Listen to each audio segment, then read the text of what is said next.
like you said, it's never too late, but it does take a lot of work. And honestly, a lot of the things you've been talking about, if they follow them, they can prosper in the private side.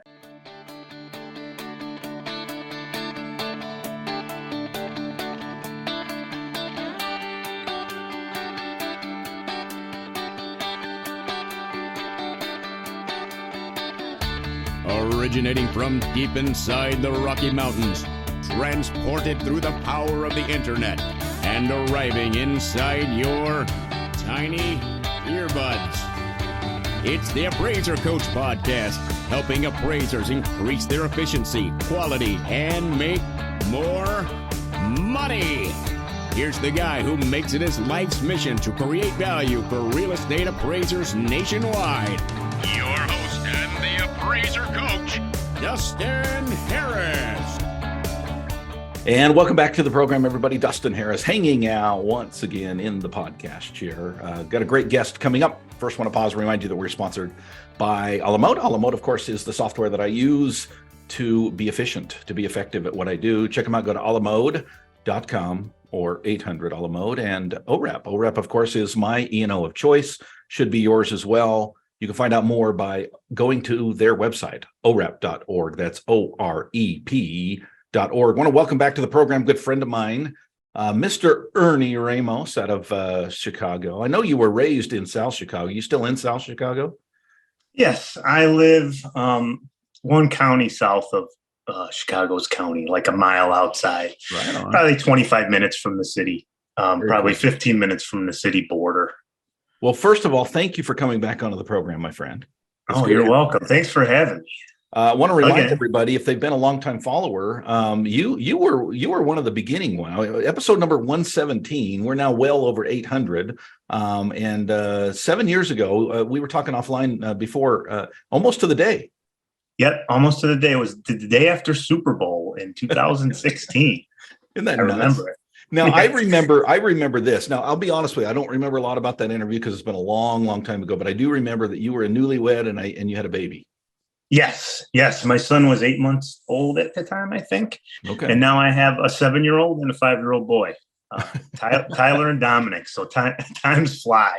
Isn't that nuts? So I follow you a little bit on Facebook. I love watching your interaction with your kids. You're a great dad. I know you're out there doing the bikes and everything else with them. And so good on you, man. I love to see a guy or a gal that understands the important things in life. Yeah, spending time with them is great. What you see with the bikes is pretty funny because I don't know if you want to call it funny, but I'm sitting here with a broken collarbone. That's hilarious. Trust me, still functioning. It's okay. I've had one of those. They are not fun at all. No, not fun at all. I actually did it twice in the 90s. Doing the bike stuff as a kid. So we've got to hear the collarbones. You can't just throw that out there. Is this over the handlebars or what? Yeah. So you brought it up. Me and the kids. I have the kids into BMX racing. Yeah. And it's sanctioned BMX racing.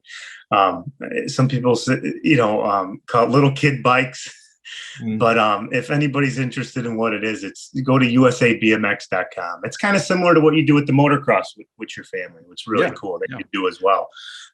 Hills and jumps and sanctioned racing and stuff. And I got them in the beginner league and some racing. And even he was 4 at the time.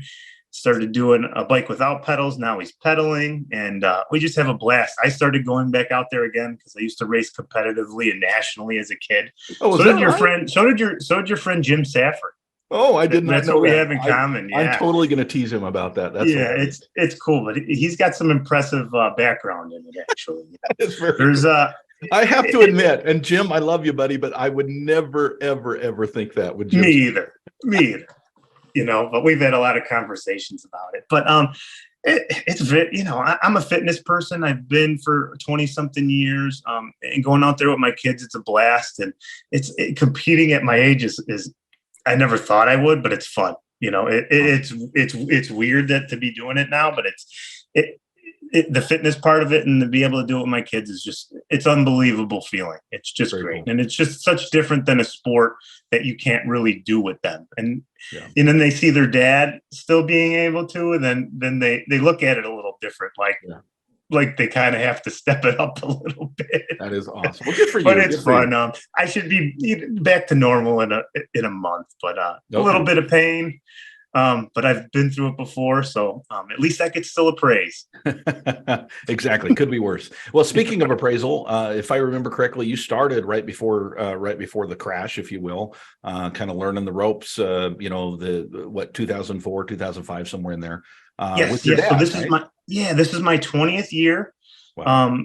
For those who don't know me, or remember the story or listen to the story, I received my residential certification in 2006. I worked for an MAI that was the former director of the Cook County Assessor's Office in Chicago that started his own practice, and soonly got my certified general license in 2007. I've kind of been on my own since around that time, but also working contract with their office until his untimely passing in 2012. Okay. So, that's kind of my background. Your dad was not commercial though. Your dad trained you residential, but your dad was not commercial? No, it wasn't my dad. It was a friend of my family, who's a residential guy.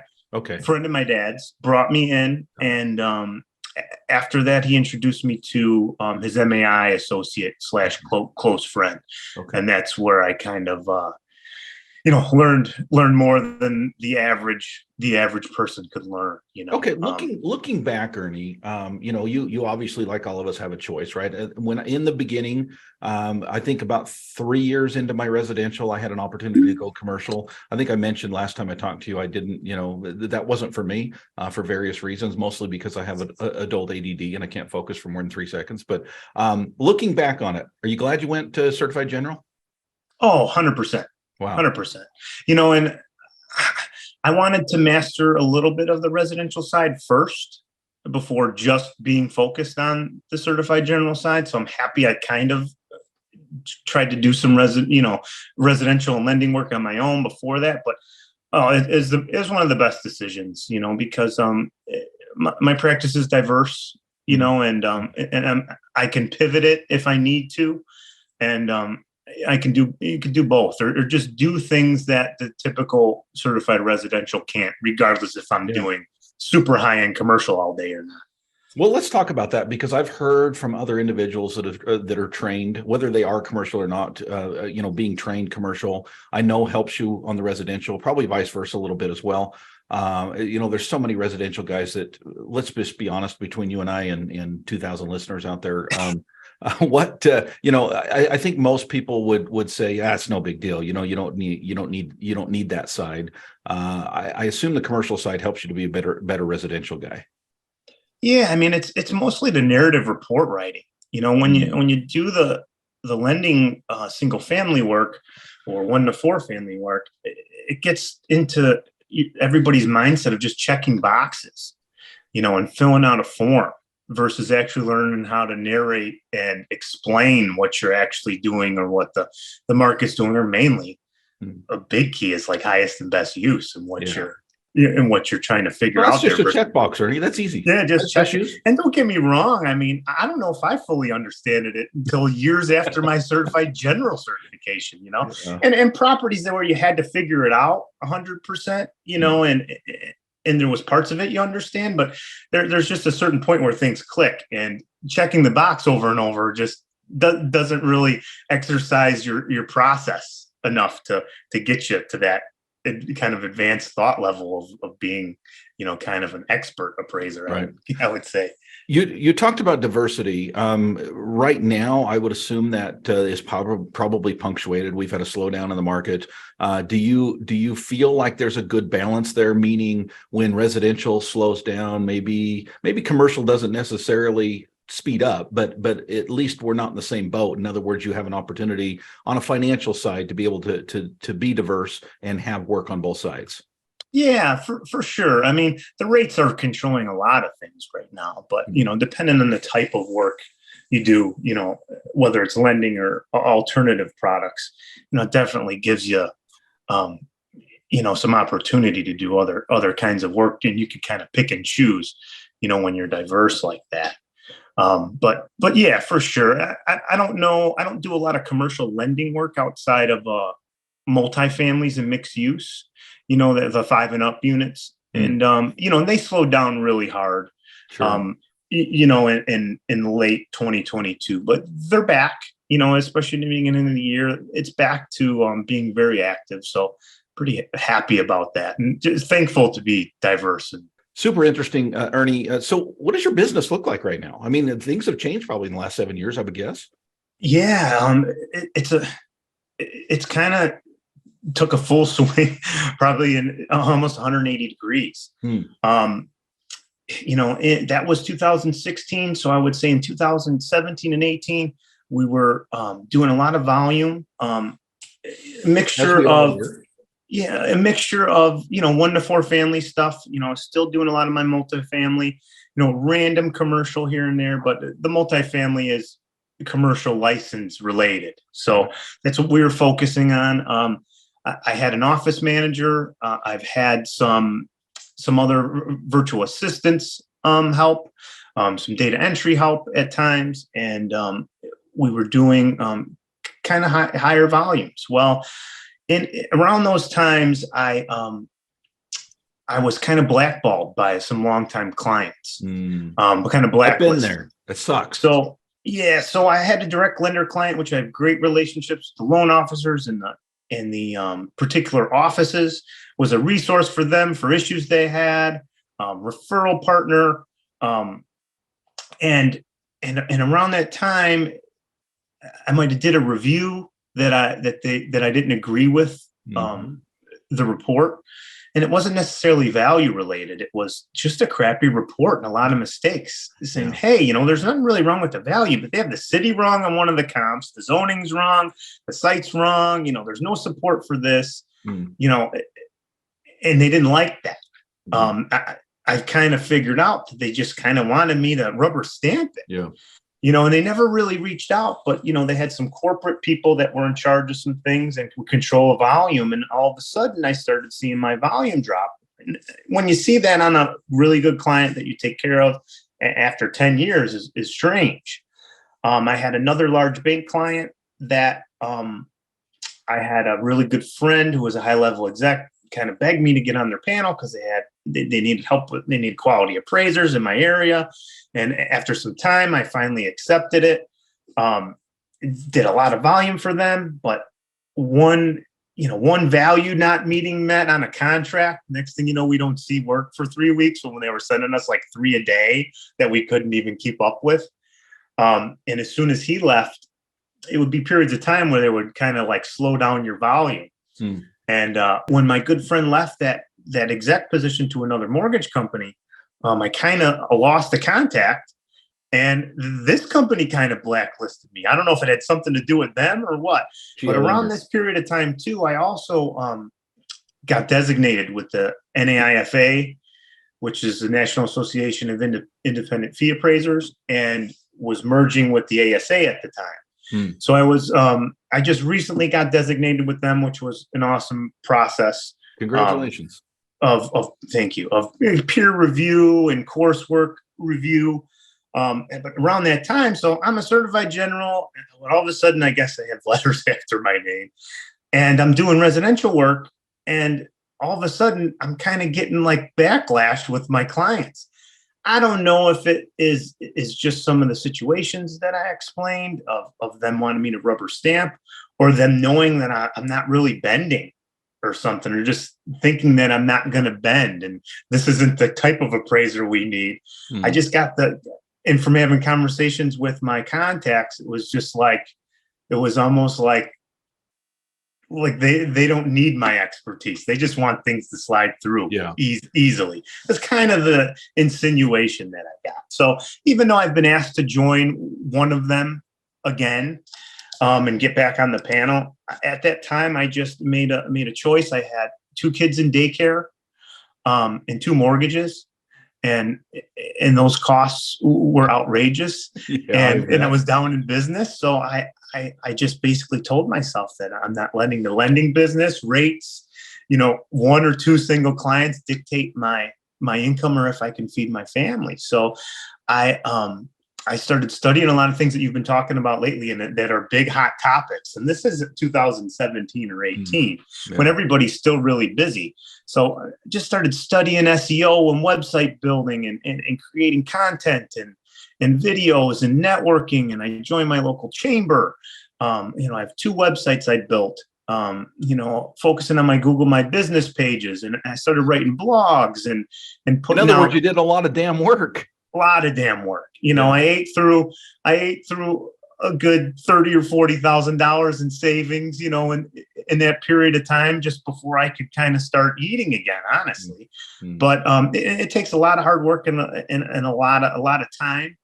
But doing those things, it takes a while for them to pay off. But today, it's the best thing I ever did. I'm in a happy place, even though these rates have dropped and a lot of people are seeing no volume.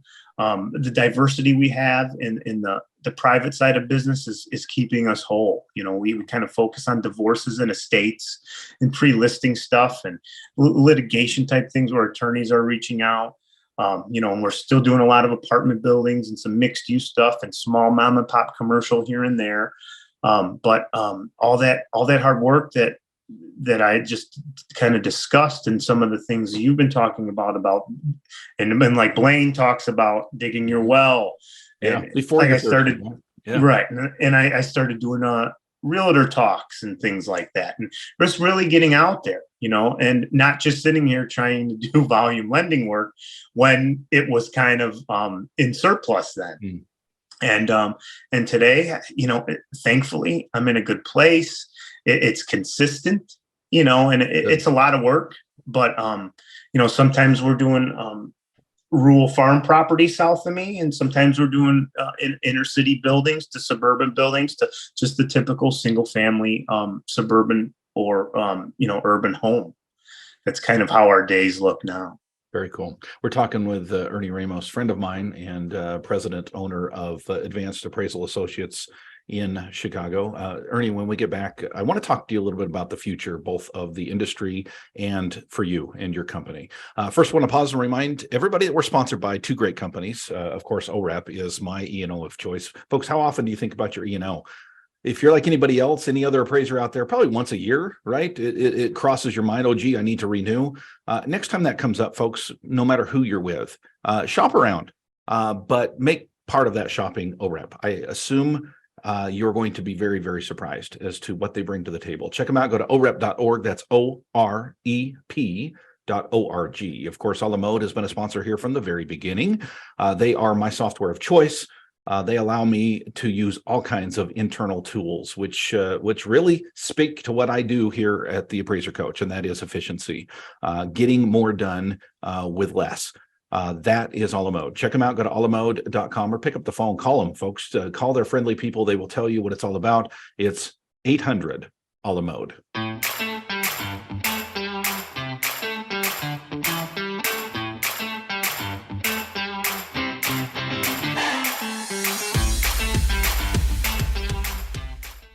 And welcome back to the program, everybody. We're speaking with my good friend, Ernie Ramos. Thanks again for being on, man. Well, thanks again for inviting me out. I think that the story you told right before the break, I hope is inspiring to many appraisers, especially those, frankly, who are struggling. I assume some of them are thinking, man, damn it, I should have done the same thing Ernie did 5 years ago, right? But it's never too late, right? Exactly. It's not too late. It's definitely not too late. It is a lot of hard work, and in the private side isn't for everybody. I came from the private side. My commercial mentor, most of what I learned was on the private side and litigation side. I just kind of fell into the lender world in my own business. And when I needed to pivot, I still wasn't even sure that the volume that could be there for the private side, that there could be a sustainable business on the private side, but there definitely is. I mean, being diverse, having some designations, having this certification helps a lot with credibility and attorneys and divorce work, but you don't have to have it. It's just, you do need to be familiar with these other products. What I see a lot of out there is people just trying to jump into the private side and not being familiar with it.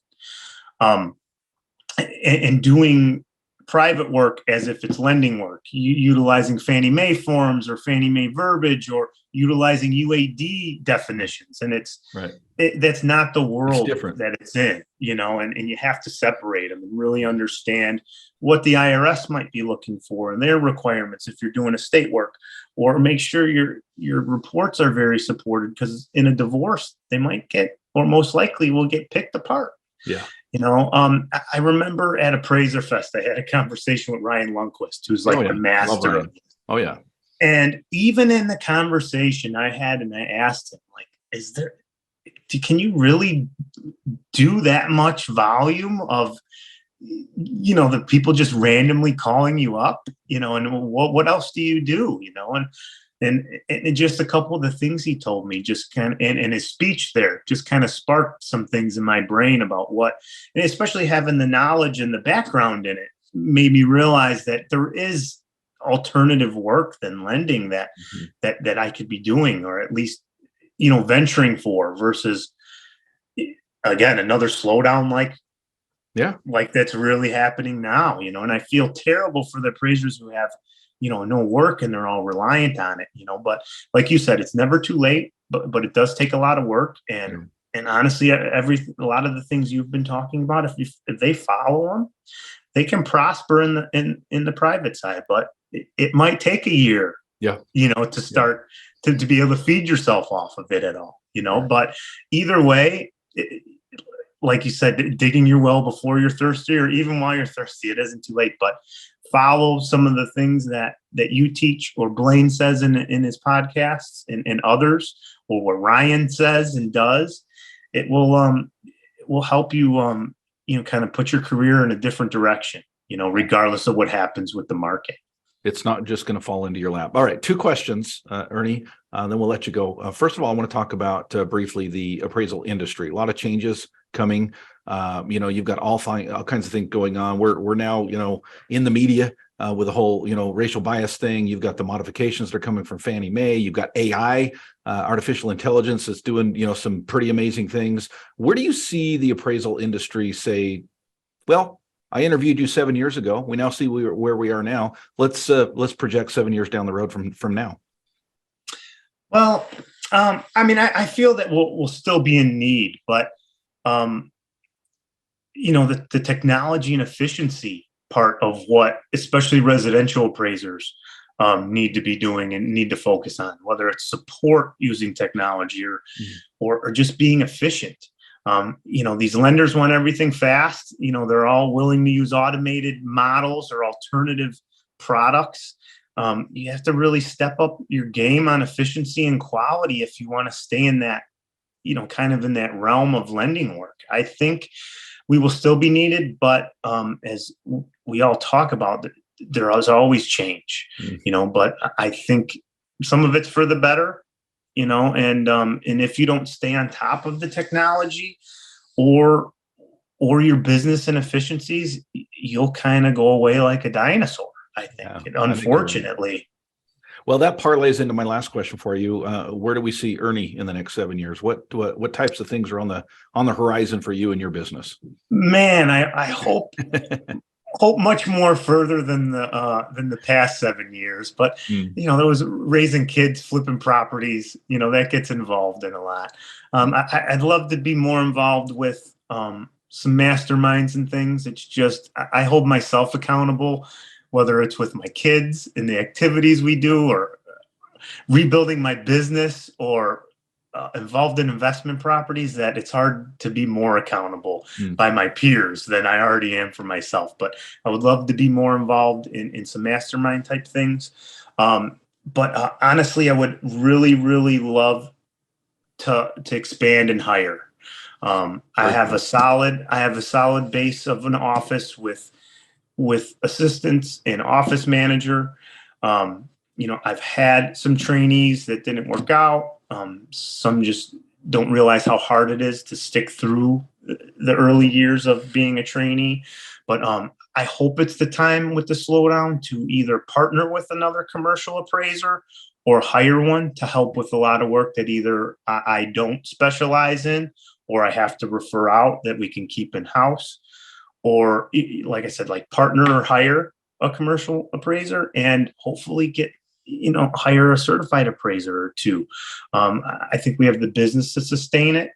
And hopefully, since some are slow versus when I've tried to hire, everybody's so busy that they would rather work for an AMC than work with another peer or another firm. So hopefully it's growing, hopefully growing a little bit during, while people are probably downsizing, hopefully I can grow during these times. And hopefully in 7 years, I can grow beyond me being mostly the one in the field most of the time. The future is bright, my friend.